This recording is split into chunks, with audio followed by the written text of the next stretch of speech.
उसको नशा में दिलाया है।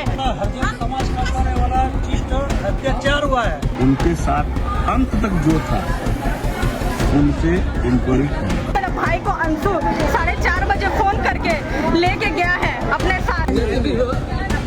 झारखंड सरकार और पुलिस की तरफ से उनको फॉरवर्ड उनको ये केस को आगे रखे। प्लानिंग से मर्डर करके एक्सीडेंटल दिखला रहा था। कृपा था उसके साथ, मनोज महातो था, अंशु सिंह था उसके साथ। जरूर मैंने कोई का बदला खुल लेंगे, बदला लेके छोड़ेंगे उससे हम लोग। वहाँ पे जाके मेरे भाई को इतना मारा है कि इतना कुछ डैमेज किया मेरा भाई का, उसका इंसाफ चाहिए मेरे को। उसके जो अपराधियों को सजा मिले, कड़ी से कड़ी सजा हो, ताकि कोई भी परिवार में किसी के साथ में ऐसा घटना ना घटे। चक्रधरपुर में साहिल मुखी नामक युवक की संदेहास्पद मौत से चक्रधरपुर में सनसनी। परिजनों ने कहा साजिशन साहिल की हुई है हत्या। साहिल के कथित हत्या का आरोप लगा उसी के 3 दोस्तों पर। पुलिस जांच में जुटी। साहिल की 3 पसलियां टूटी मिली, लीवर भी फटा मिला, जबड़ा भी टूटा हुआ था।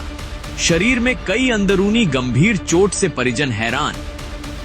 चक्रधरपुर में साहिल मुखी नामक युवक की संदिग्ध परिस्थितियों में हुई मौत ने पूरे शहर को झकझोर कर रख दिया है। 15 अप्रैल को जब साहिल का शव चक्रधरपुर के लोकनाथ नगर स्थित उसके पैतृक घर पहुंचा तो पूरे इलाके में मातम छा गया। घर वालों की चीख पुकार और लोगों के आंसुओं ने माहौल को गमगीन कर दिया।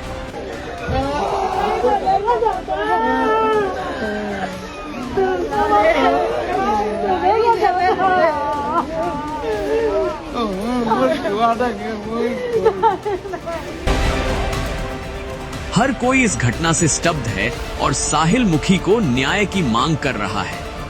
परिजनों का साफ आरोप है कि यह कोई साधारण हादसा नहीं, बल्कि एक सुनियोजित हत्या है, जिसे सड़क दुर्घटना का रूप देने की कोशिश की गई है। मिली जानकारी के अनुसार 10 अप्रैल को साहिल अपने 3 दोस्त अंशु सिंह, कृपा और मनीष महतो के साथ घूमने निकला था। बताया जाता है कि अंशु सिंह ने ही उसे फोन कर घूमने जाने के लिए बाहर बुलाया था। परिजनों के अनुसार उसी दिन साहिल पहले इन दोस्तों के साथ चाईबासा भी गया था और घर लौटकर खाना खाने के बाद दोबारा कॉल आने पर उनके साथ निकल गया। लेकिन रात भर साहिल के घर नहीं लौटने पर परिजनों की चिंता बढ़ गई और उन्होंने उसकी तलाश शुरू कर दी। काफी खोजबीन के बावजूद उसका कोई सुराग नहीं मिला।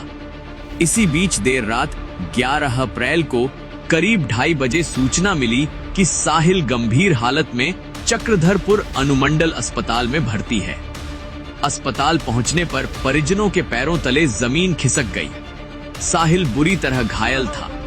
परिजनों ने बताया कि साहिल ने घायल अवस्था में अपने 3 दोस्तों अंशु सिंह, कृपा और मनीष महतो के नाम बताए, जिसके साथ वह घूमने निकला था। इसके बाद वह बेहोश हो गया।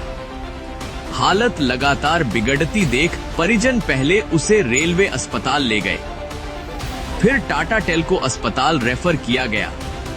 टेल्को में इलाज संभव नहीं होने पर उसे जमशेदपुर के ब्रह्मानंद अस्पताल में भर्ती कराया गया, जहां 13 अप्रैल की रात 10:45 पर उसने दम तोड़ दिया। मामले में पोस्टमार्टम को लेकर भी परिजनों को भारी परेशानियों का सामना करना पड़ा। पहले सरायकेला में फॉरेंसिक कारणों से पोस्टमार्टम करने से इनकार कर दिया गया, जिसके बाद एमजीएम अस्पताल में पोस्टमार्टम कराया गया। इसके बाद जो तथ्य सामने आए हैं, उससे साहिल की हत्या के संदेह को और गहरा कर दिया है। साहिल के परिजनों ने बताया है कि साहिल की 3 पसलियां टूटी हुई थीं, जबड़ा क्षतिग्रस्त था और लिवर फटा हुआ पाया गया।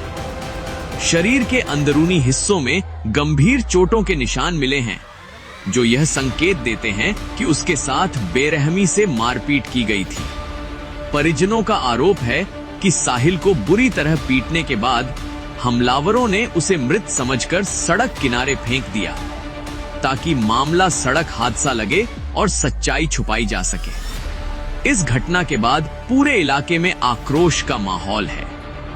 सबसे बड़ा सवाल यह भी है कि साहिल का स्कूटी गायब है, जबकि स्कूटी की चाबी उसके पास से बरामद की गई थी। वहीं अब तक यह पता नहीं चल पाया है कि साहिल को अनुमंडल अस्पताल घायल अवस्था में कौन लेकर भर्ती किया था। साहिल को कहां से घायल अवस्था में लाया गया, इन सभी तथ्यों का खुलासा होना बाकी है। परिवार के लोग लगातार यह मांग कर रहे हैं कि आरोपित साहिल के तीनों दोस्तों अंशु सिंह, कृपा और मनीष महतो को जल्द से जल्द गिरफ्तार कर कड़ी से कड़ी सजा दी जाए। यहां तक कि उन्हें फांसी देने की मांग भी उठ रही है। इस मामले को लेकर कपाली थाना में प्राथमिकी दर्ज कर ली गई है और पुलिस ने जांच शुरू कर दी है। फिलहाल पुलिस सभी पहलुओं को ध्यान में रखते हुए मामले की छानबीन कर रही है।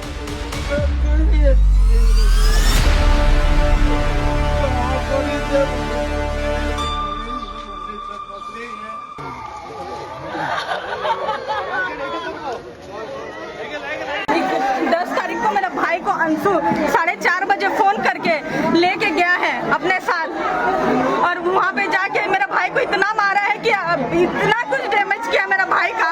उसका इंसाफ चाहिए मेरे को। कौन देगा इंसाफ? कृपा था उसके साथ, मनोज महतो था, अंशु सिंह था उसके साथ। और कृपा का नंबर उस दिन से स्विच ऑफ आ रहा है। स्विच ऑफ आ रहा है उसका। फोन नहीं उठा रहा है। घर आती थी उसका माँ, घर आके जाती है कि घर में क्या हो रहा है, रिपोर्ट देख के पहले भी वो कॉल की है। अंशु का माँ कॉल करके लड़ रही है कि हम नहीं देंगे अपना बेटा को तुम लोग के सामने। तुम लोग मेरा बेटा से बात नहीं कर सकता, हम थाना में हाजिर करेंगे सबके सामने। तुम लोग नहीं बात करेगा मेरा बेटा से। पूरा डिटेल्स अंशु बता रहा है, कुछ पता है उसी को मालूम है सब कुछ। यहाँ पे देख देख के गई है अंशु का माँ ही सब पूरी अंशु को हटा दी है अपना घर से, और उसको घर से बुला कैसे किया है, उसको कार में बैठा के लेके गया है, उसको नशा भी दिलाया है। उनके साथ अंत तक जो था उनसे इंक्वायरी करें। पता चला जब रिपोर्ट आने लगा ये पूरा 100% प्री प्लान मर्डर है, जो अच्छी तरह से लोग एग्जीक्यूट करके लोग एक्सीडेंट जैसे माना गया, लेकिन हम लोग इसको एक्सीडेंट जैसे नहीं मानते। और ये आपको विनती करते हैं कि मेरे भाई जैसे भी जो उसको जैसे भी झारखंड सरकार और पुलिस की तरफ से उनको फॉरवर्ड टेक उनको ये केस को आगे रखे। आज मेरा भाई किनका बेटा जो आज खोया वो दूसरे घर पे वो चीज ना हो, और ये हम अपील करते हैं कि ये जल्द से जल्द सिक्योरिटी को आगे बढ़ाए। अच्छा, अटेम्प्ट फॉर मर्डर है, इसको सोचा समझा प्लानिंग से मर्डर करके एक्सीडेंटल दिखला रहा था। अगर किसी का एक्सीडेंट होगा तो उनके पॉकेट से गाड़ी का चाबी नहीं निकलेगा। मेरा भतीजा उनके साथ अंत तक जो था उनसे इंक्वायरी करें। मामले के पूरा जांच किया जाए और इंक्वायरी में सही साबित हो और पूरा मैंने जो दोषी है उसको सजा मिला जाए। बुला के मारा, हम लोग खुद देखेंगे, हम लोग उसको जाके मारेंगे साला, कहीं पर भी रहेगा, कौन बच्चा में रहेगा भी तो हम लोग उसको मारेंगे जरूर। मैंने खून का बदला खून लेंगे, बदला ही लेके छोड़ेंगे उससे हम लोग को। ये बहुत बड़ा हरिजन समाज का पड़े वाला चीज तो अत्याचार हुआ है, और हम लोग नहीं चाहते कि हम लोग हरिजन समाज हम लोग दिखाएंगे, लेकिन डीएसपी को, एसडीओ को, जितना को भी हम माफी मांग रहे हैं कि वो हम लोग का सही सलामत इंसाफ चाहिए। नहीं तो हम लोग जितना भी है हरिजन समाज एक बार मुखी समाज जब उठ जाएगा मुखी समाज को वो संभालने नहीं सकेगा, हम लोग हिला कर रखेंगे। नहीं सकेगा मुखी समाज को, अभी पहचाना नहीं है वो मुखी समाज कैसा है। जितना भी आए जब एकता हो जाएंगे ना तो समझ जाएगा कि क्या है मुखी हम लोग को समाज। इंसाफ चाहिए, हम लोगों को इंसाफ चाहिए, और वो लड़का आना चाहिए घर।